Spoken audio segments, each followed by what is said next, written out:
Hi, and welcome to our very, very first episode of the Entrepreneurs Podcast with Peter Christo. So I've got to warn you, this is our first one, and there is a light echo when Peter Long, our guest, is speaking. I apologise for that. I've resolved that on the next one, but unfortunately we had already taken it twice, and I didn't want to go again. So if you'd please bear with me, these are just little teething problems, and I hope you enjoy it. Peter is a really, really great guy, very supportive fellow. I've known him for probably 15 odd years, both as an investor, as an entrepreneur in a business that he set up called Lockbox, and he was also a big advocate of the ecosystem, particularly back in the days when we were doing Pitch Club. So he's a really down-to-earth and intelligent man. And I invite you to listen to his story. Thank you. Okay, here we go. All right, welcome Peter Long. Thank you, Peter Christo. It's a pleasure to be here. I can't even begin to describe the technical challenges and the place that sound engineers must have.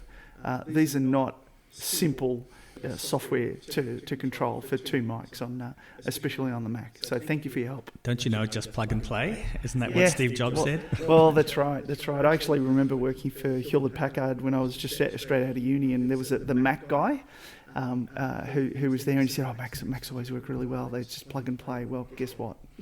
Seemingly they are plug and play, so there you go. Yeah, that's Too right. funny. Look, thanks for agreeing to do this. We had a little crack at it the other day, which was a delightful conversation. So look, we're kind of finding our way with this podcast, as I said to you, and I really enjoyed our conversation the other day. But I think that maybe we start off with a little bit of an intro from you, just kind of give the listeners a little bit of an idea of who you are, and then I'll try and wrestle you where I want to go, and you can try and move to where you want to go in the conversation. But thanks for agreeing to do this. I really appreciate it. My pleasure. So I've had kind of an interesting career. I started back in the computer world back at Melbourne University, and what I subsequently learned was I was actually in the first class they offered in the new Department of Computer Science. Oh, okay. So they just hired a guy called Professor Peter Poole from ANU come down. He was the inaugural computer science professor. Mm-hmm. And in fact, as new students, we had no idea. We thought, this looks like cool stuff. Mm-hmm. But in fact, we were in the first year of the first time that the University of Melbourne had offered computer science. Okay. That was, should we say the years? It was last century, let me just say that. Yeah, that's right. We're probably dinosaurs at the distance, so sort of still chewing away on leaves. And what was interesting, so the university was a bit confused as to where to put this department. Oh, okay. So because it was called computer science, they put it in science. Mm-hmm. Subsequently, it's moved to engineering, which is kind of more in line with other universities around the world. So, yeah. So that was really interesting. And it turned out the course was very popular. And again, subsequently I learned that Peter Poole had to go and argue with the dean to really make sure that there was no... Sorry, what's the matter? No, nothing. It's all good. Okay. I'm just checking that the battery's still connected, that the power's still tubing through. His courses became so popular that the other heads of department were getting angsty about this, and so they were going to the dean and going, "Hang on, you need to put quotas on these computer science guys because they're stealing students from physics and chemistry and other stuff." And Peter Poole had to go into bat and go, "No, this is supply and demand. Supply and demand. This is what the students are interested in. There shouldn't be any quotas on doing computer science." Right. And who won that battle? He did. Yeah, fantastic. And so I graduated with an honours degree from University of Melbourne in science, majoring in computer science. Nice, right. And then from then, kind of more traditional career path.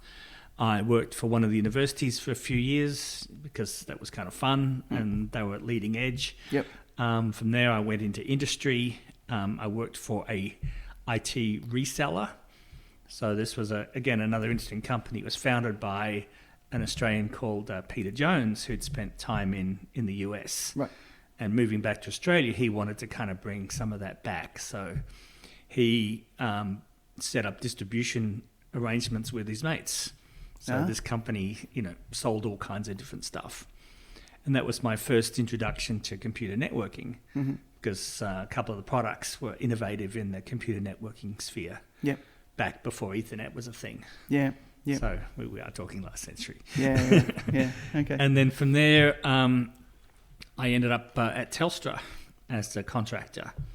And again, this was very early days for networking. And so we spent a huge amount of Telstra's money building a corporate network that connected every data center, every business office, and every telephone exchange into a consistent IP and IPX network. Wow. So again, this was a massive undertaking, and introduced me to a company called Cisco Systems, whose products we ended up installing. At one stage, Telstra was Cisco's 5th largest customer in the world. Wow. So we certainly had the attention of the people back in San Jose.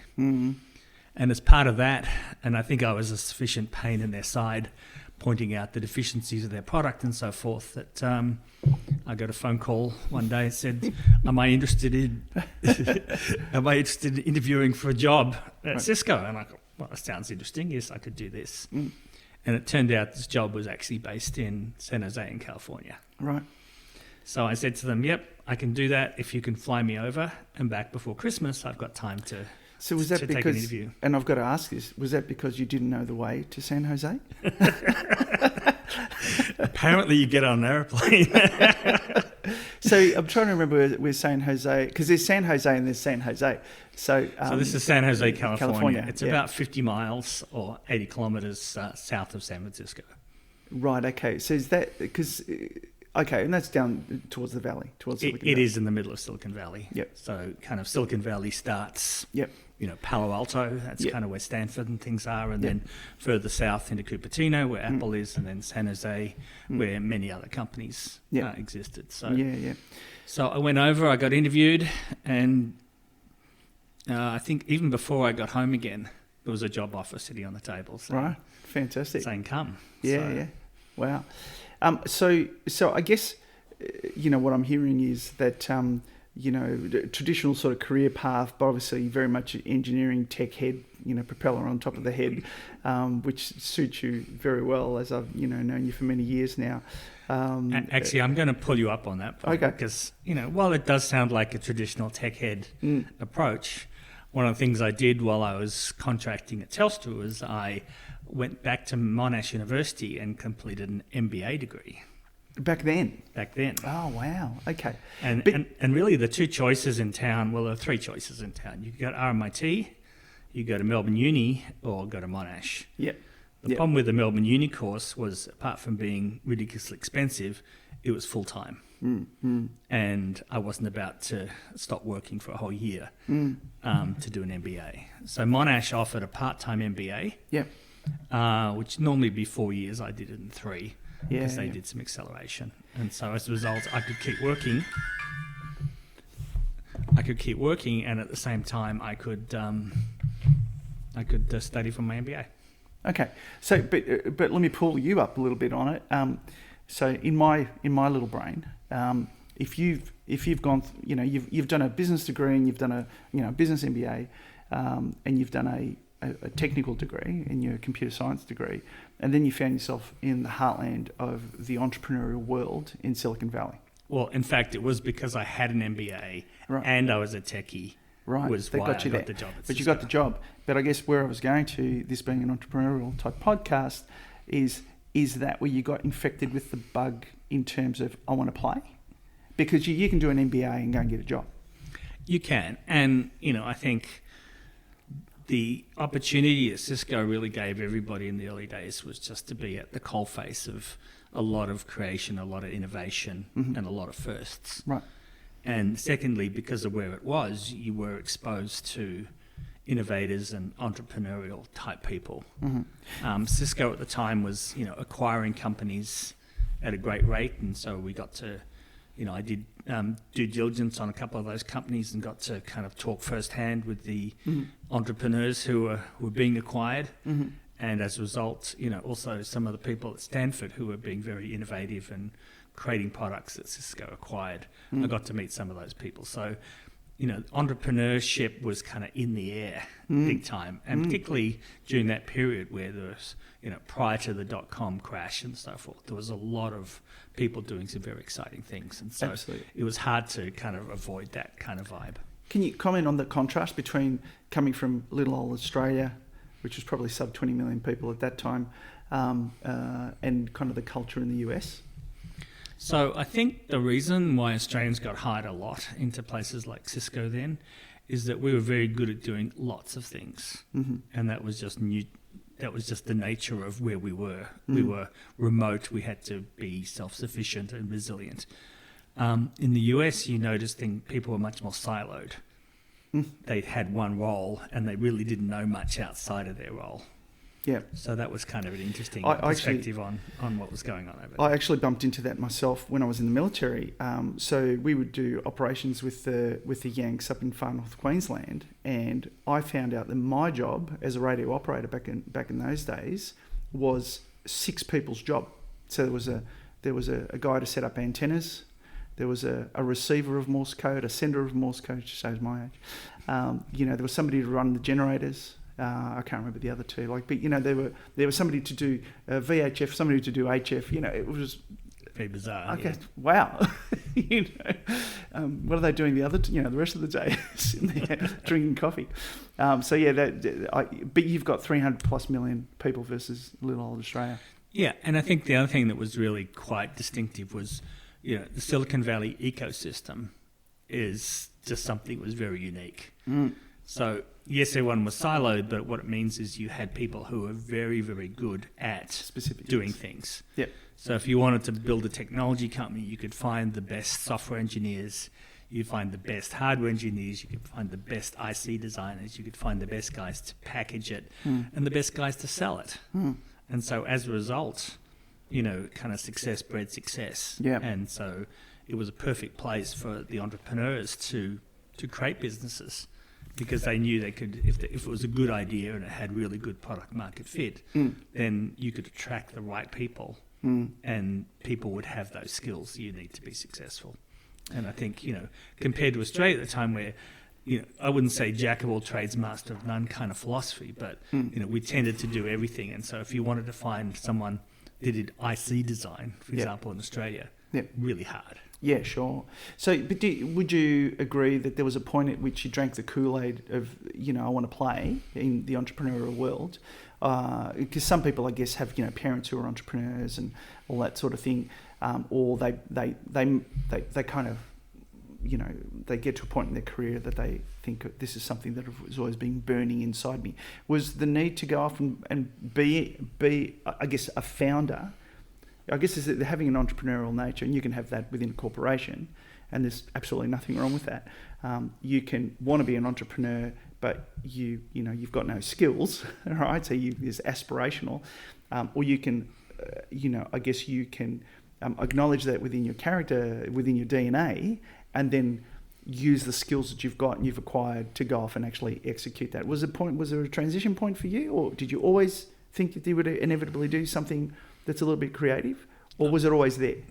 I think it's always there. I think there wasn't like a defining moment. It seemed like there was just a slow transition in that respect. Before I came back to Australia, I worked for a couple of startups in the US. Okay. And got exposed to fundraising, got exposed to kind of the nuts and bolts side of, in that startup world. Yeah. And then came back to Australia for mostly family reasons, thinking, do I want to get a job? Yep.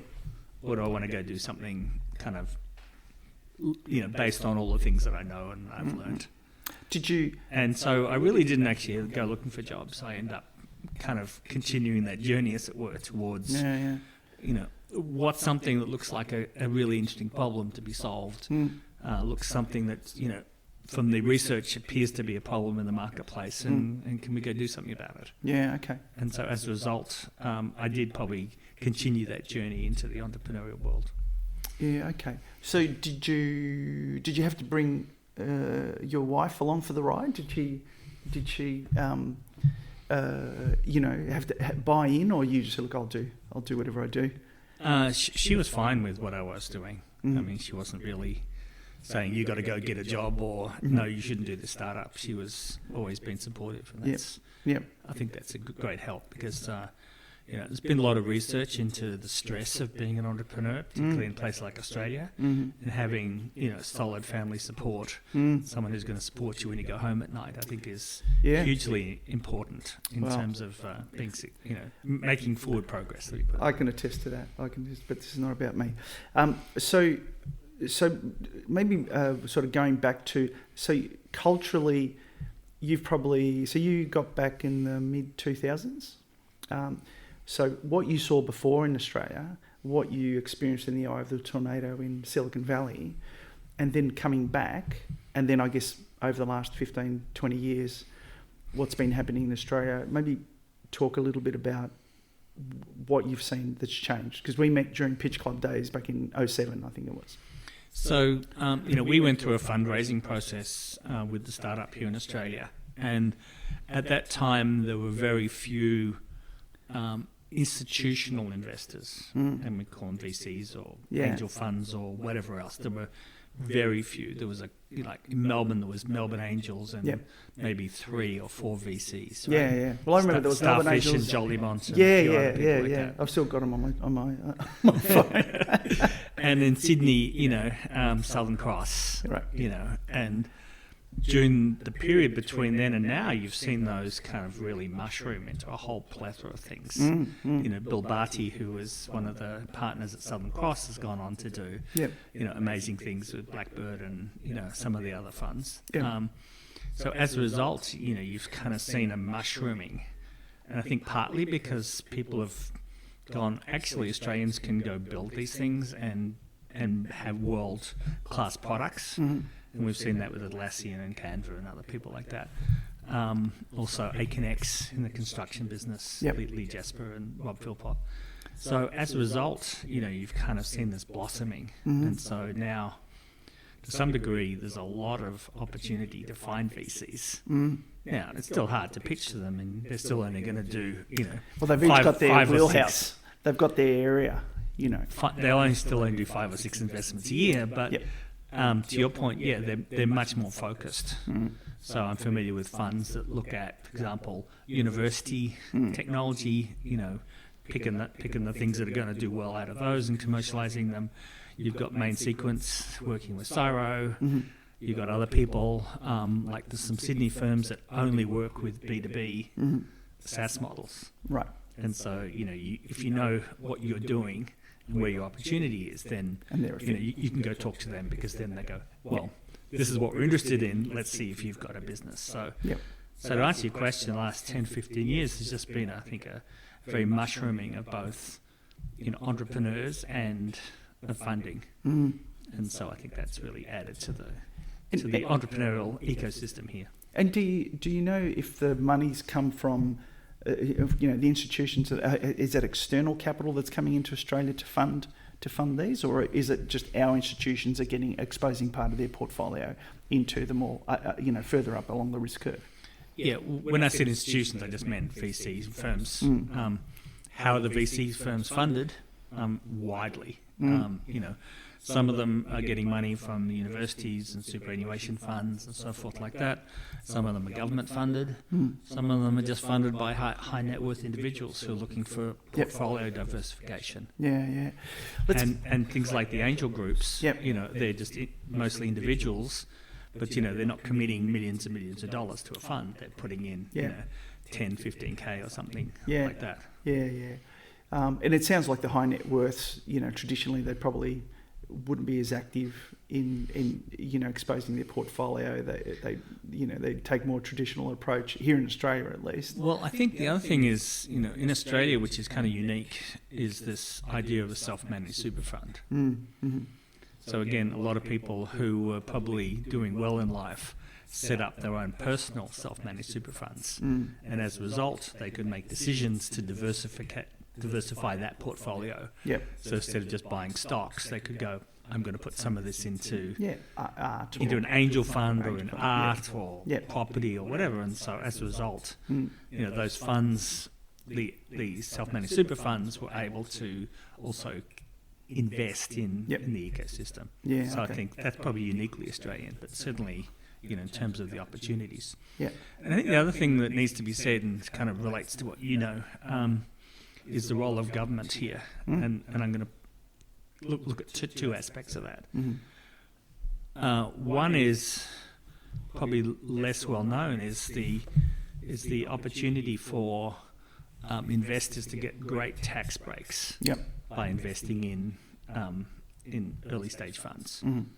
So there are a certain class of VCs that have gone through the hoops with the ATO, and if you're an investor in those funds, you get a capital gains tax holiday for 10 years, and additionally you get 10% of your investment back as a tax credit. Awesome. So it's like, okay, that sounds pretty good. So I get immediate 10% back, so I haven't lost all my money.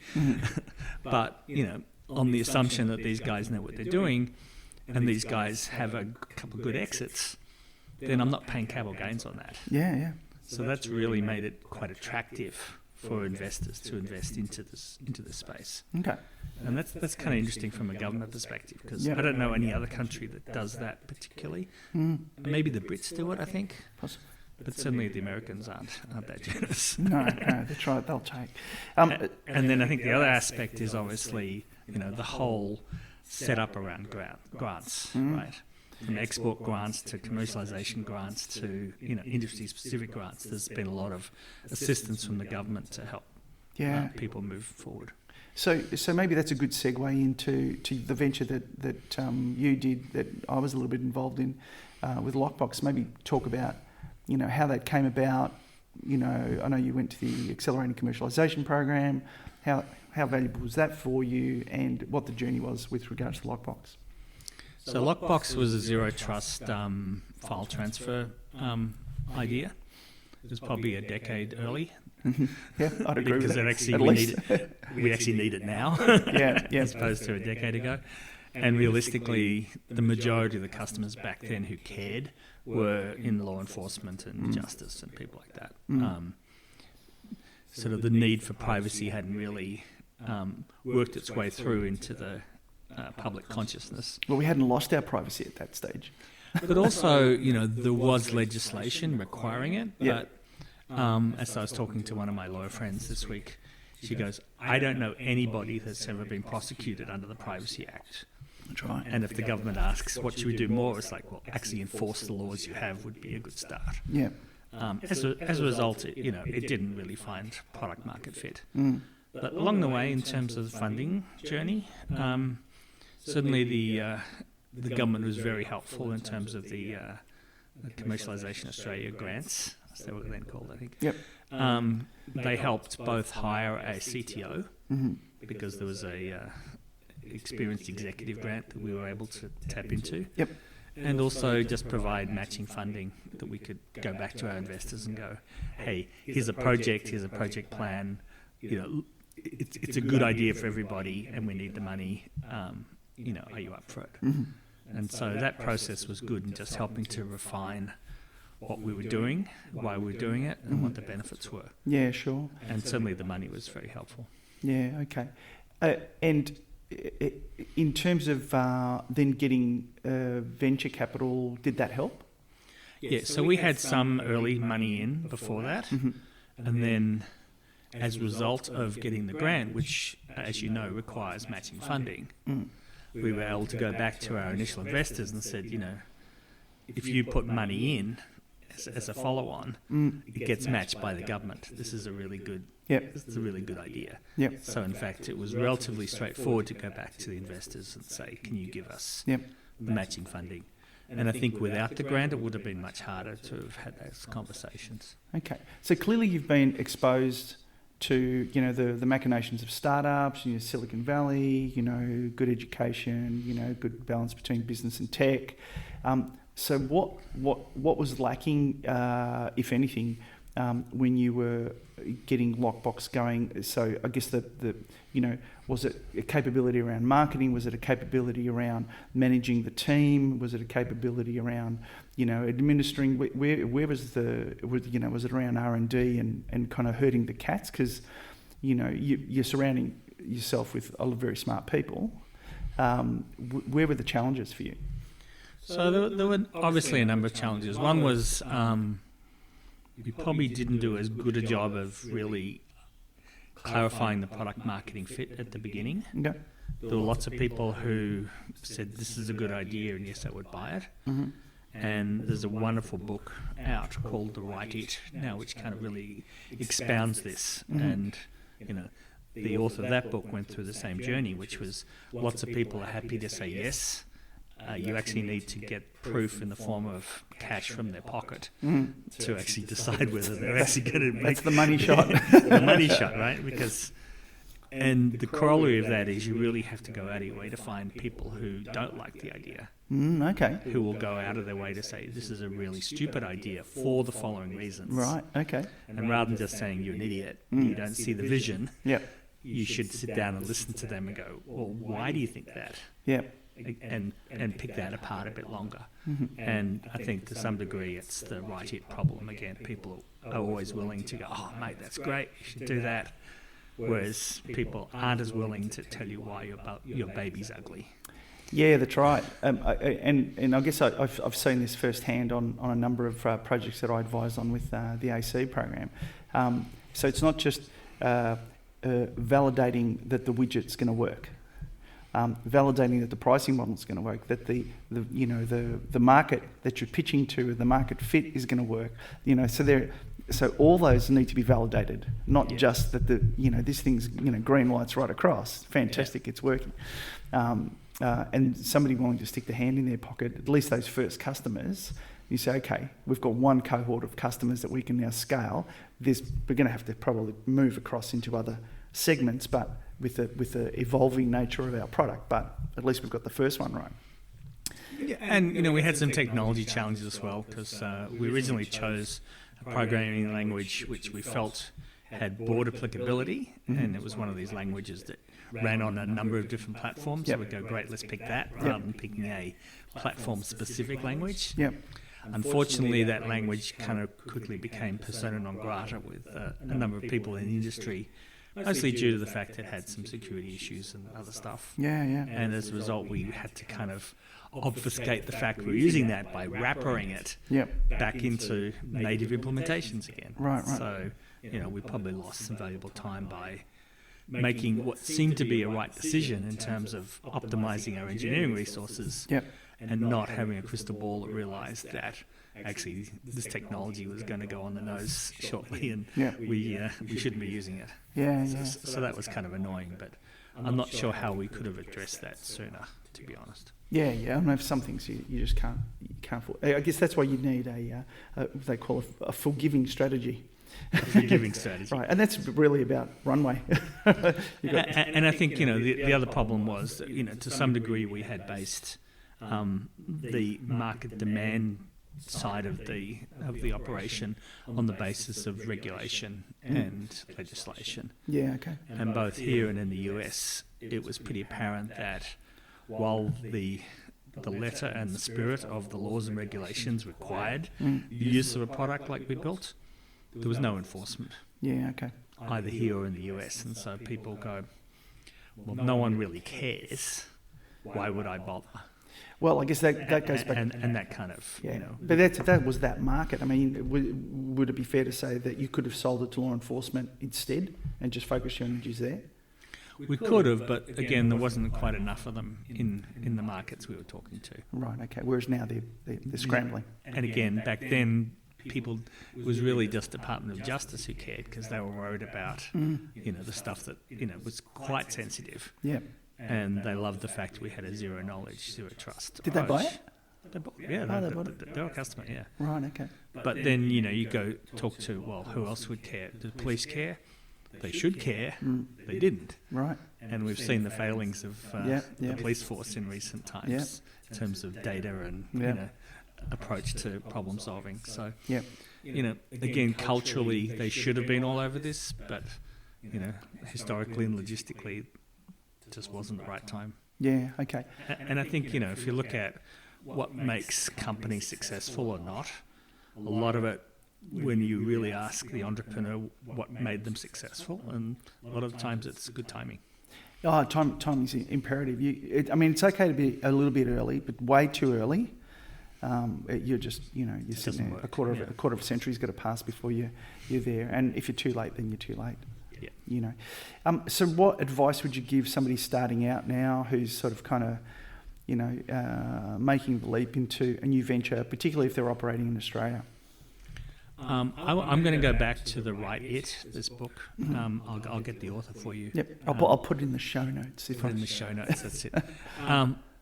He basically really hammers into the point of collecting your own personal data, right, and not relying on hearsay or other people's opinion. Mm-hmm. And he recommends you doing a number of, almost before MVP, some basic trials to try and find out if anybody actually cares or not. Yeah.